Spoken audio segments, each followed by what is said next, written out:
स्वागत है दोस्तों आप सभी का इनकम टैक्स के एक और नए वीडियो में। आज के वीडियो में हम लोग डिस्कस करेंगे मार्जिनल रिलीफ के बारे में। ये वाला रिलीफ हमें मिलता है रिबेट अंडर सेक्शन 87A के रिस्पेक्ट में, और एक और तरीके का भी मार्जिनल रिलीफ होता है जो हमें सरचार्ज पर मिलता है। तो उस पर मैंने ऑलरेडी वीडियो बनाया हुआ, उस वीडियो का लिंक आपको डिस्क्रिप्शन मिलेगा, वहां पर जाके आप वाला वीडियो देख सकते हो। अब सबसे पहले ये देख लेते हैं कि मार्जिनल रिलीफ जिसकी हम लोग बात कर रहे हैं, जो हमें मिलता है रिबेट अंडर सेक्शन 87A के रिस्पेक्ट में, वो हमें क्यों मिलना चाहिए। उसके बाद फिर हम लोग इसकी थ्योरी को देखेंगे और फिर लास्ट में हम लोग कैलकुलेट करना सीखेंगे कि कैसे इसको कैलकुलेट किया जाता है। देखिए, अगर आपने मेरा रिबेट वाला वीडियो देखा होगा, रिबेट अंडर सेक्शन 87A वाला, वहां पर मैंने आपको बताया था कि जो हमारा असेसमेंट ईयर चल रहा है, असेसमेंट ईयर 2025 टू 26, ठीक है, जो करंट असेसमेंट ईयर है हमारा, यहाँ पर अगर हमारी इनकम 7 लाख रुपए तक होती है, हमारी टैक्सेबल इनकम अगर 7 लाख रुपए तक होती है, तो हमको 25,000 रुपीज तक का मिलता है। और यही अगर आप नेक्स्ट असेसमेंट ईयर में देखोगे 2026 टू 27, तो यहां पर आपकी इनकम 12 लाख रुपए तक अगर होती है, तो वहां पर आपको 60,000 तक का रिबेट मिल जाता है। ये न्यू टैक्स रिजीम की बात है, ठीक है। यहाँ पर अगर हम एग्जांपल में देखें तो देखिए यहाँ पर लिखा है टोटल इनकम। तो टोटल इनकम वही टैक्सेबल इनकम, टैक्सेबल इनकम यहाँ पर कितनी है, 7 लाख रुपए तक है। तो अब अगर हम असेसमेंट ईयर मान लेते हैं कि हमारा ये 2025 टू 26 वाला ही था, तो यहाँ पर क्या होगा, अगर हम स्लैब के अकॉर्डिंग चलें तो 3 लाख तक की इनकम जो होगी उस पर तो हमारा कोई टैक्स नहीं पड़ने वाला। तो यहाँ पर क्या हो गया, यहाँ पर जीरो हो गया। इसके बाद 3 लाख से लेकर के 7 लाख की जो इनकम होगी, उस पे हमको पे करना पड़ेगा एट द रेट ऑफ 5%। तो ये 4 लाख रुपए का 5% पड़ेगा, यानी कि ये हो जाएगा 20,000 रुपए। अब टैक्स देखिए हमारा कितना बन रहा है, अभी हेल्थ एंड एजुकेशन सेस की बात नहीं हो रही है, अभी टैक्स की बात हो रही है। तो टैक्स हमारा कितना बना, टैक्स हमारा बना यहाँ पर 20,000 रुपए का।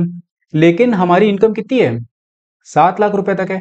तो गवर्नमेंट ने हमको क्या बोला है, 7 लाख तक अगर आपकी इनकम है तो आप रिबेट क्लेम कर सकते हो। तो हम यहाँ पर क्या लेस करेंगे, रिबेट लेस करेंगे। तो रिबेट अंडर सेक्शन 87A जो होता है वो हमको मिलता है अप टू ₹25,000, 25,000 रुपीज तक। तो 25,000 या फिर जो टैक्स हमको पे करना है, इन दोनों में से जो भी लोअर होगा उतना हम रिबेट क्लेम कर पाएंगे। यानी कि क्या हो गया, 20,000 का हम रिबेट क्लेम करेंगे। तो 20,000 का टैक्स बना और 20,000 का हमने रिबेट ले लिया, तो अल्टीमेटली टैक्स लायबिलिटी कितनी हो गई, टैक्स लायबिलिटी यहाँ पर हमारी हो गई जीरो। तो अब देखिए यहाँ पर 7 लाख रुपए की इनकम थी, तो इस तरीके से हमने कैलकुलेट किया। अब यहीं पर अगर मान लीजिए कि हमारी इनकम जो है वो बढ़ करके थोड़ी सी 10,000 रुपए बढ़ जाती है और हो जाती है 7,10,000 रुपए। तो 7,10,000 रुपए में भी अगर हम स्लैब के अकॉर्डिंग चले, 3 लाख तक की इनकम पे कोई टैक्स नहीं। इसके बाद 3 लाख से लेकर के 7 लाख पे हमको देना पड़ेगा 5% का, जो बनेगा हमारा 20,000। उसके बाद 7 लाख से लेकर के 10 लाख तक का स्लैब होता है, ठीक है। तो 7 लाख से यहाँ पर 7 लाख से 7,10,000, तो ये आपका हो जाएगा 10% के रेट के हिसाब से 10,000 पे 10%, तो ये बनेगा 1,000 रुपए। जो टैक्स आपका बनेगा वो कितना हो जाएगा, 21,000। यहां पर अगर आप रिबेट लेने की कोशिश करोगे तो रिबेट आपको क्या मिलेगा, रिबेट हमको मिलता है सिर्फ 7 लाख रुपए तक। तो 7,10,000 अगर हमारी इनकम है तो रिबेट तो हम यहाँ पर क्लेम कर नहीं पाएंगे, तो इसीलिए यहाँ पर कुछ भी लेस नहीं होगा। अब देखिए, अब इसके बाद क्या करना होगा आपको, सर चार्ज तो कुछ होगा नहीं, क्योंकि वो 50 लाख की इनकम के ऊपर मिलता है, मतलब बनता है हमारा। तो यहाँ पर हम अब ऐड करेंगे अपना हेल्थ एंड एजुकेशन से 4% का, तो ये हो जाएगा 840 रुपए इसका, ठीक है, 4% 21,000 का। तो टोटल हमारा टैक्स कितना बना, 21,840 रुपए। 21,840 रुपए बना, क्यों, क्योंकि हमारी इनकम 7 लाख से बढ़ करके 7,10,000 हो गई थी।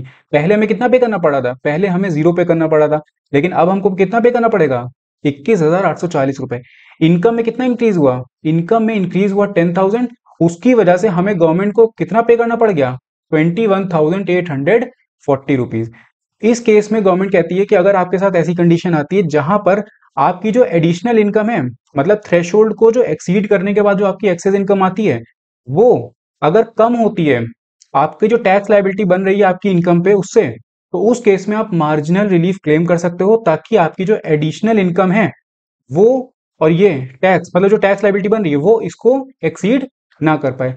जो आपकी टैक्स लायबिलिटी बनी है वो आपकी एडिशनल इनकम को एक्सीड ना कर पाए, उस केस में हमको मिलता है मार्जिनल रिलीफ। तो ये हमने समझ लिया कि हमको क्यों मिलना चाहिए, ठीक है। कुछ ऐसे भी केसेस होंगे जहां नहीं मिलेगा, उसको भी हम लोग डिस्कस करेंगे। अब पहले इसकी थोड़ी थ्योरी देख लेते हैं, उसके बाद फिर हम लोग इसको कैलकुलेट करना सीखेंगे।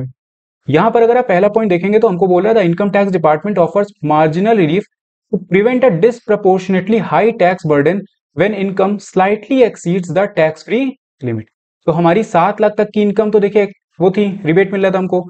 अगर हल्का सा भी यहाँ पर थोड़ा सा भी 10 रुपए 100 रुपए इस तरह से बढ़ता है तो हम अपनी जो लिमिट है उसको एक्सीड कर जाएंगे, उस वजह से हमको हाई टैक्स बर्डन हमारे ऊपर पड़ने लग जाएगा। तो इसीलिए गवर्नमेंट ने क्या दिया, हमको मार्जिनल रिलीफ ऑफर किया। इसके बाद दूसरा पॉइंट बोला, under the new tax regime section 87A rebate plays a crucial role in reducing tax liability. तो इसके बाद नेक्स्ट पॉइंट हमसे बोल रहा है, earlier if an individuals income exceeded 7 lakh even by a small amount, ठीक है, 100 रुपए से अगर आपकी मान लीजिए इनकम बढ़ जाती है, इवन बाय स्मॉल अमाउंट, 100 रुपए 200 रुपए 300 रुपए कुछ भी हो सकता है, the tax payable would sharply rise by 20,810 which appeared unfair. देखिए कैसे हुआ, 20,840 रुपए, यहां तक का तो आपका यही बनेगा 20,000। इसके बाद अगर 100 रुपए पे आपका 10% आप लगाओगे, ठीक है, अगर 7 लाख 100 रुपए होती है तो 100 रुपए पे आपका 10% लगेगा जो कि हो जाएगा 10 रुपए। 20,000 रुपए ये है और 10 रुपए ये है, आपका अमाउंट बनेगा यहाँ पर 20,000 10 रुपए। इस पर फिर आप अपना एजुकेशन सेस ऐड करोगे तो वो आपका ऐड होकर के फिर ये वाला अमाउंट आपको देखने को मिलेगा 810 रुपए का, ठीक है। इसके बाद नेक्स्ट पॉइंट बोला, to resolve this the government provides marginal relief ensuring that additional tax payable does not exceed the additional income earned over the threshold। अभी मैंने आपको बताया ना, आपकी यहाँ पर टैक्स लाइबिलिटी जो बन रही थी, ये बन रही थी 21,840 रुपए, और आपकी जो इनकम एक्सीड करी थी थ्रेशोल्ड से वो करी थी 10,000 रुपए। तो यहाँ पर इन्होंने बोला है कि आपकी जो एडिशनल ये जो टैक्स लाइबिलिटी आपकी बन रही है, वो टैक्स लाइबिलिटी आपकी ये एडिशनल इनकम को एक्सीड ना करें, इसीलिए गवर्नमेंट ने हमको मार्जिनल रिलीफ प्रोवाइड किया है। इसके बाद नेक्स्ट पॉइंट बोल रहा है, if the income of an individual exceeds ₹7 lakh and the tax payable on such income exceeds the amount over and above ₹7 lakh then the tax will be limited to the extent of such income exceeding ₹7 lakh. तो वही चीज मैंने आपको अभी बताई कि आपकी जो टैक्स लायबिलिटी बन रही थी वो आपकी एडिशनल इनकम जो थ्रेशोल्ड को एक्सीड करने वाली इनकम है, यानी कि 10,000 रुपए, इसको एक्सीड नहीं करेगा। तो यही बात यहाँ पर इस पॉइंट में बोली गई है। इसके बाद लास्ट पॉइंट में बोला जा रहा है, this is called marginal relief on rebate, it is allowed only when the actual tax liability is more than the additional income earned over the threshold limit. तो ये आपके ऊपर तभी एप्लीकेबल होगा जब आपकी लिमिट यहाँ पर एक्सीड हो रही हो। जैसे यहाँ पर अगर आप देखोगे तो आपकी टैक्स लायबिलिटी कितनी है, मतलब जो आपकी एडिशनल इनकम हुई वो कितनी है, 10,000 रुपए हुई है थ्रेशोल्ड के बाद में, और जो टैक्स लायबिलिटी वो कितनी 21,840 रुपए है। तो यहाँ पर टैक्स लायबिलिटी जो है वो एक्सीड कर रही है आपकी एडिशनल इनकम को। लेकिन अगर मान लीजिए कि यहाँ पर जो आपकी एडिशनल इनकम हुई थी वो 22,000 रुपए होती है, सपोज एडिशनल इनकम 22,000 रुपए हुई और आपकी जो टैक्स लायबिलिटी है वो 21,840 रुपए हुई, तो इस केस में आपको फिर मार्जिनल रिलीफ नहीं मिलेगा। तो यही बात यहाँ पर बोली गई है। दूसरी चीज का ध्यान यहाँ पर ये रखेगा, जब आप नेक्स्ट असेसमेंट ईयर में जाओगे 2026 ये 27 वाला, तो उसमें 7 लाख की जगह पे आपका हो जाएगा 12 लाख रुपए, ठीक है। यहाँ पर 12 लाख रुपए आप हर जगह पे कर सकते हो, इसको चाहो तो अपडेट कर लेना आप अपने में। यही बात इस पॉइंट में यहाँ पर बोली गई, as per the union budget for financial year 2025-26 tax rebate limit under section 87A has been raised to 12 lakh rupees per annum under the new tax regime. और यही चीज अगर वो होते हैं सैलरीड इंडिविजुअल्स होते हैं तो उनके केस में 12,75,000 रुपए होता है। इसके बाद यहाँ पर आपका वही बताया गया कि लिमिट जो है वो 25,000 रुपए हमारी इस फाइनेंशियल ईयर में है, मतलब इस असेसमेंट ईयर में, और नेक्स्ट असेसमेंट ईयर में 60,000 रुपए हो जाएगी 2026-27 वाला, ठीक है, ये असेसमेंट ईयर है। और इसके बाद आपको यहाँ पर बताया गया कि 75,000 रुपए स्टैंडर्ड डिडक्शन मिलता है सैलरीड इंडिविजुअल्स को, तो उनके केस में 12,75,000 रुपए, ये 12 लाख वाली लिमिट हो जाती है। अब देखते हैं कि किस तरीके से इसको कैलकुलेट किया जाता है, जिस रिलीफ की हमने बात करी इसको कैसे हम लोग कंप्यूट करेंगे। सबसे पहले आपको क्या करना है, आपको यहाँ पर कैलकुलेट करना है आपका एक्सेस अबव 7 लाख, और यही अगर आप नेक्स्ट फाइनेंशियल ईयर में नेक्स्ट असेसमेंट ईयर में जाओगे तो ये 12 लाख रुपए हो जाएगा, ठीक है। तो आपको ये देखना है कि आपकी जो थ्रेशोल्ड लिमिट है 87A वाली, उससे आपकी इनकम कितनी ज्यादा एक्सीड करी। मान लो थ्रेशोल्ड था 7 लाख रुपए और आपकी इनकम है 7,25,000 रुपए, या आपकी इनकम है 7,15,000 रुपए। तो 7,15,000 रुपए आपकी इनकम है, 7 लाख तक का थ्रेशोल्ड है, तो आपकी एडिशनल इनकम कितनी हुई 15,000। अगर 25,000 होती 7,25,000 तो आपकी एडिशनल इनकम हो जाएगी ये 25,000 रुपए। इसके बाद फिर आपको क्या करना पड़ेगा, आपको अपनी टैक्स लायबिलिटी कंप्यूट करनी पड़ेगी जो आपकी एक्चुअल इनकम हो रही है। जैसे 7,25,000 की अगर आपकी इनकम हो रही है तो आप उसी पे ही अपनी टैक्स लायबिलिटी को कंप्यूट करोगे, ठीक है। ये आपका हो गया बी पॉइंट और ये आपका हो गया ए पॉइंट।